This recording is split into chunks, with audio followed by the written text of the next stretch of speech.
for another episode of Lachica Poderosa podcast. Today I'm honored to have Ivan, who is the founding member or the founder of Houston Millennials. Yes, ma'am, I am. Well, thank you so much for coming on. I know just by talking with you briefly, you are a man with a vision.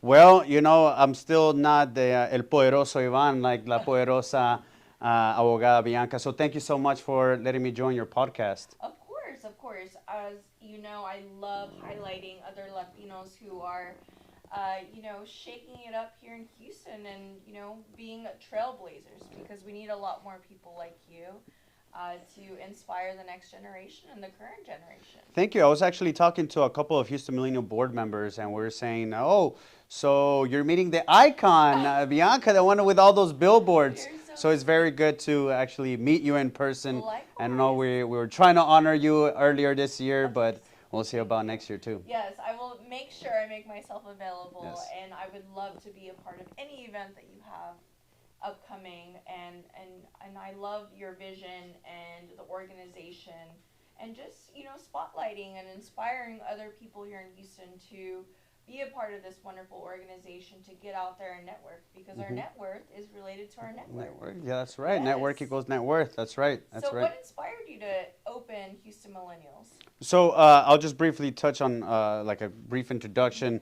Ivan Sanchez, president and founder of Houston Millennials. I am chairman of United States Millennials Corporation, which has several chapters, just like Houston Millennials, Chicago Millennials, Miami Millennials. I am also a commercial lender with Gold Quest Group and a commercial investor with Samore Investments. I have my own political advising and social media companies called Tenaz Consulting as well. I worked in Congress for 6 years for the Honorable Congresswoman Jackson Lee in the 18th Congressional District. And after my tenure there, I was actually the first Latino and youngest by far to run for Congress. At the same time where Alexandria Ocasio-Cortez was running and all that, I threw my hat, my name in the hat.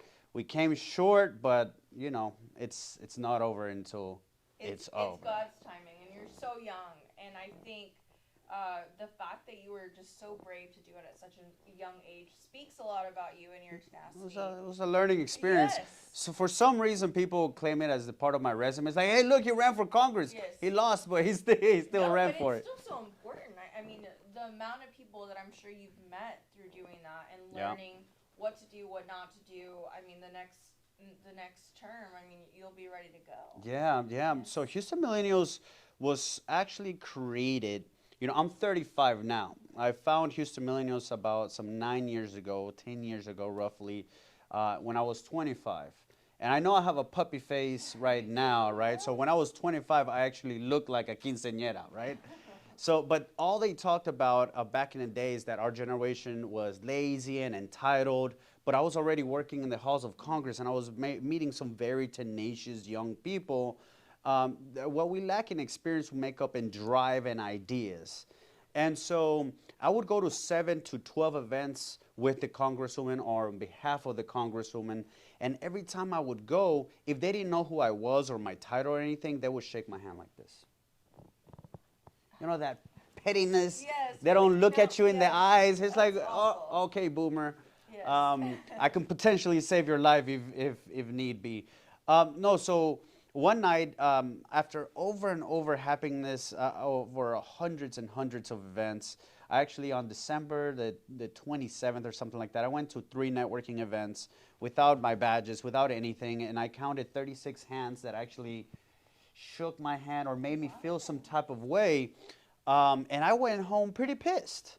I was upset because I knew I wasn't the only one that was feeling pushed aside just because I'm a new generation, very passionate person going in there. So I found the organization just by creating a Facebook group page called Houston Millennials Group Page.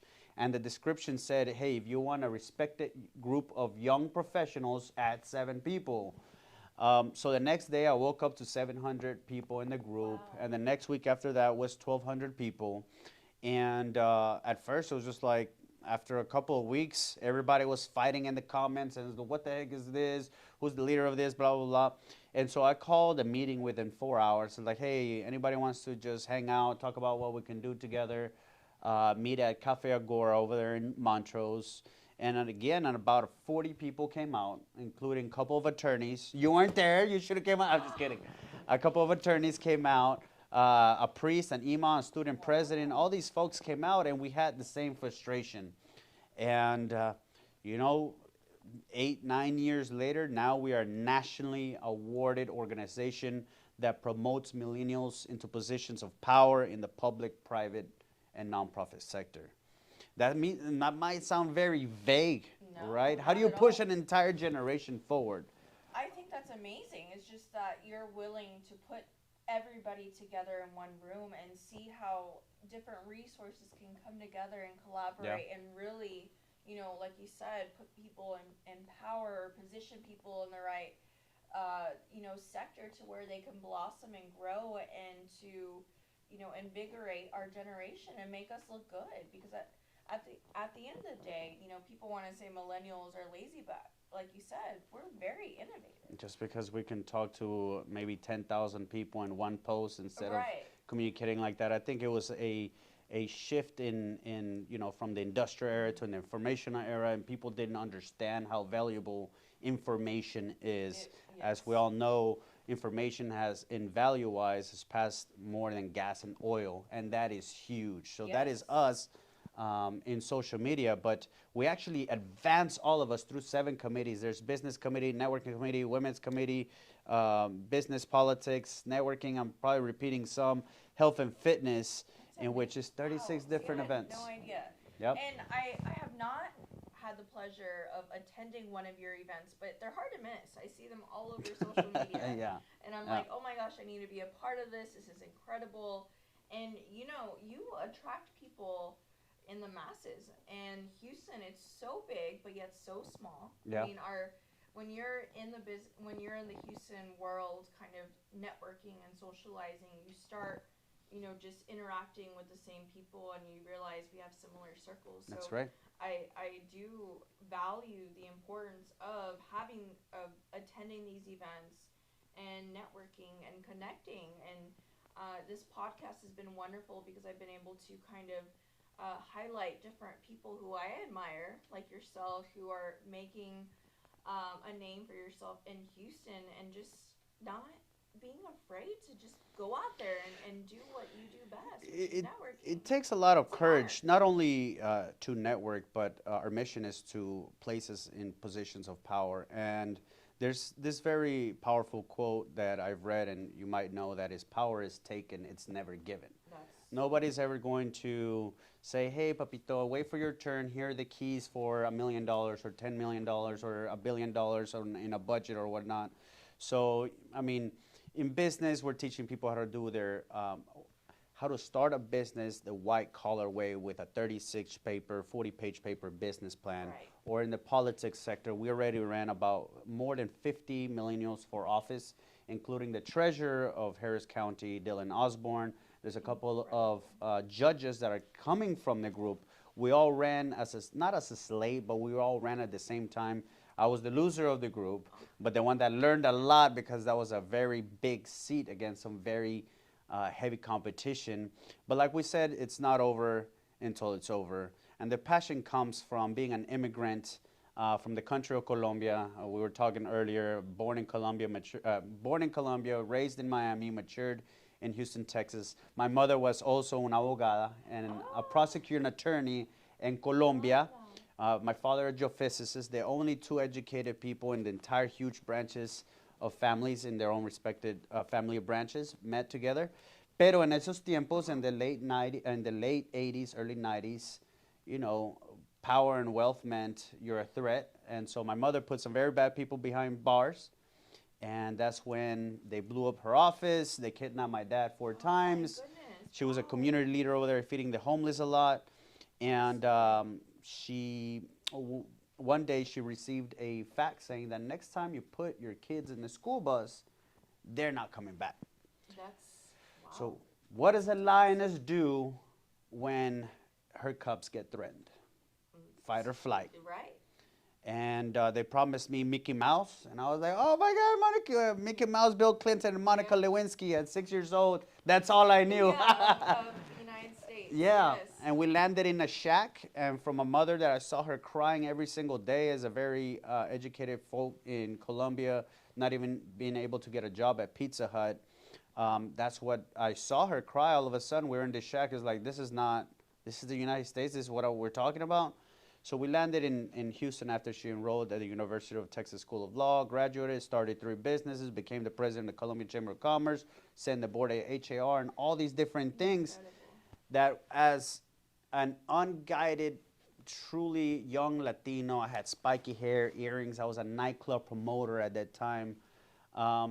Right after my high school graduation, she ends up passing away to cancer.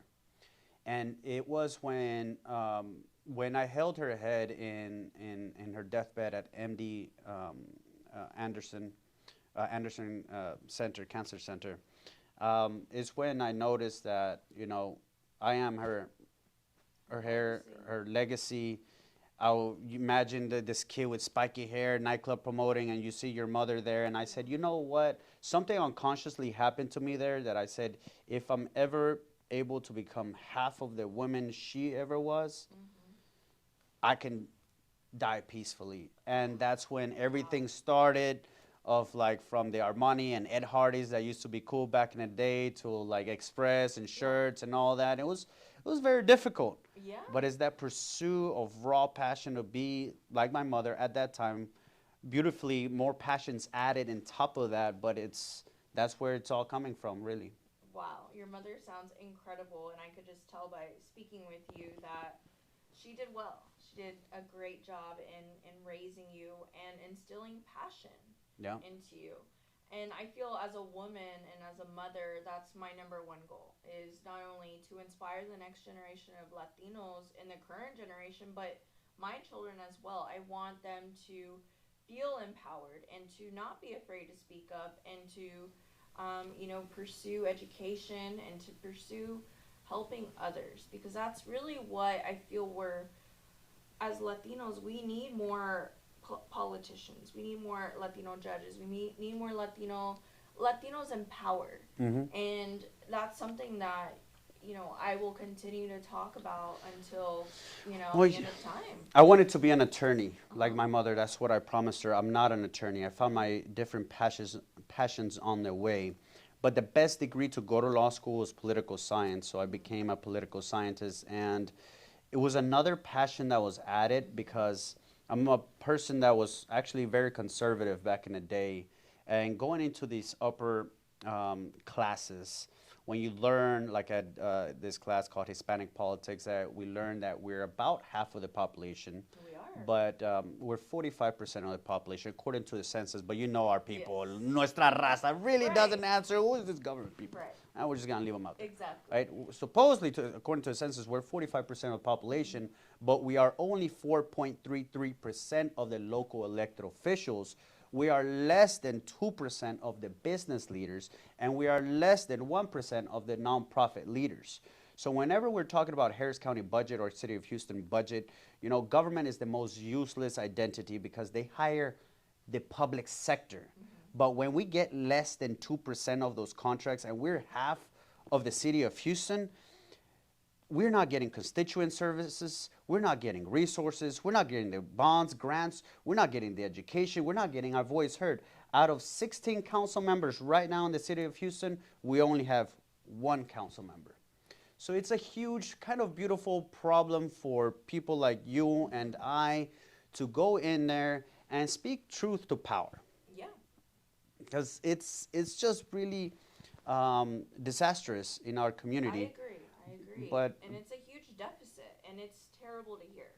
I'm not as familiar with the political statistics as you are, but I know, for instance, in my practice of law, only 3% of attorneys are Latinos. Oof. But, I mean, there's so many Latinos who are preyed upon, who are taken advantage of, or who are afraid to advocate for their legal rights, or who are afraid to even ask, do I have rights? Because for sure.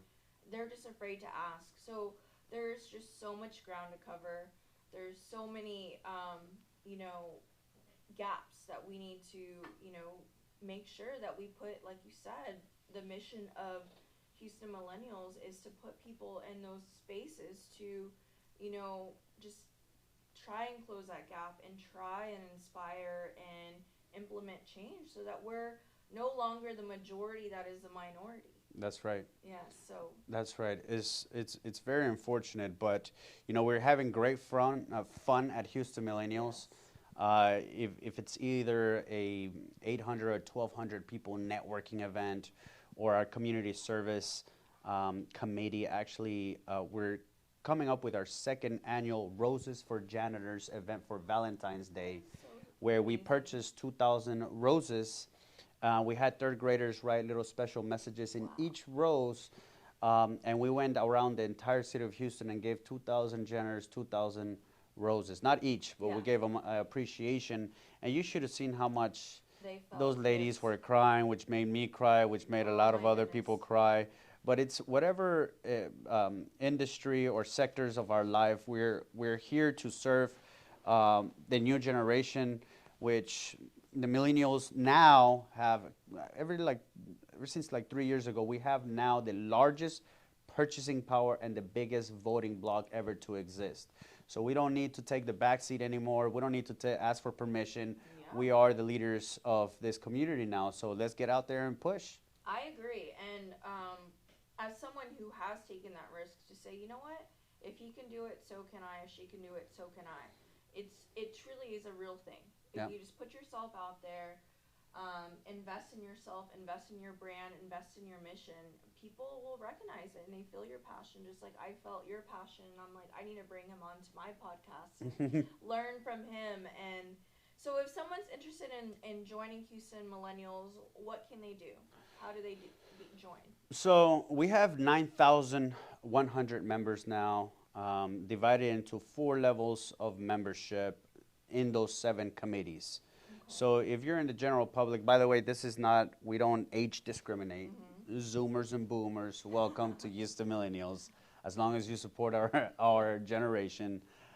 We can go at any time, go to HoustonMillennials.com or just type Houston Millennials in any social media platform. It'll take you to the website where you can become an active member, which will give you a free promo code for every event, a shirt. You'll go in our business roster because a lot of people say, hey, I need a realtor, I need an attorney, blah, blah, blah. They go to the business roster and they can see our roster. But if you actually want to steer one of the events and become and give those ideas and make your dreams or ideas become a reality, you would become a committee member, which is just after you become an active member, all you have to do is network with leadership, with Houston Millennials leadership, and earn a seat at the committee. And so pick your poison or pick your favorite committee, that sounds business, awesome. politics, community service, networking, health and fitness, Little bit of women's, everything. executive Gosh, council.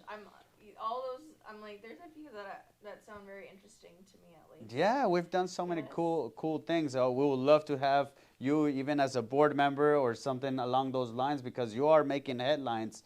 And again, just yesterday we were talking to a few board members and we highly respect you as well and want to showcase you here pretty soon at one of our events. I would be honored and thrilled, Ivan. So thank you so much for sharing your passion and your message. And if people want to follow you on Instagram or find you, what's the easiest way?